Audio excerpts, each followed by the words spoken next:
50 Cent Blood on the Sand has been in development for about 19 months now. We've had 70 developers working on this, working their guts out to deliver this title. We listened to the gamers' feedback, what they didn't like about the first title. We paid attention to the fans' feedback, what they did like about the first title. And we brought all of that together in a package that's 50 Cent Blood on the Sand. It's a very different game from the first one. Our story's been written by Cameron Pasha. Cameron Pasha is a producer for Bionic Woman and was one of the writers on Sleeper Cell. We're taking 50 Cent out of the familiar and putting him in the unfamiliar. 50 Cent's gone to this fictional country to perform a concert. He's been promised $10 million in payment. And he gets to the end of the gig and him and the G-Unit crew go to collect payments, but it's not there, the concert promoters stiffed them. So they take payments in kind to the diamond encrusted skull. On the way back to the airport, their convoy's hijacked for the local crime lord, Saeed Kamal, and his henchwoman Layla. And that cues his explosive journey across this country to recover the skull. Early on in development, 50 Cent took a look at the game over in Los Angeles and said, I really love what you're doing, I love the gunplay, but I want more. I want more for the gamer. I want driving, I want flying. When we found out it was going to be a 50 Cent game, it made us want to kick it up a gear. The opportunity to give his fans something they weren't expecting in terms of quality. It's high octane, big action. The set pieces were an important part of that.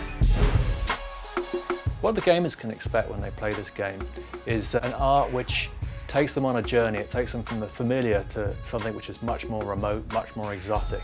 You kind of recognise that it's had wave after wave of occupiers, a city which is kind of like built up over time. There's a lot of unique levels in 50 Cent Blood on the Sand. So the game contains two distinct locations, one city-based and one based up in the mountains. But within each of those, there's a number of sub-locations. Each one of those sort of realised to create an individual mission. The level is all about giving the player opportunities to score and string together, cool kills, explosions, destruction. Our explosions and our particle effects and our environmental effects are absolutely cutting edge. We use fire an awful lot, so one of the things that we had to do is write particular technology to handle that fire. Many games have done fire, but we had so much of it in this, we thought we had to push it a little bit further. It's a very dynamic environment. There's a lot of set pieces going off and with floors collapsing underneath you. It's really something that players reacting to on a moment-by-moment basis. It's not just a game, it's also a package as well, because we actually have the videos and the music in there.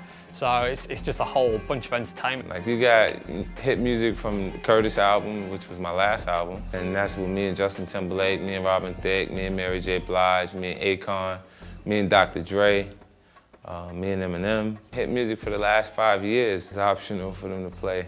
There's 40 tracks on there, and then 19 of them are brand new that they can hear new material. This is a huge amount of content.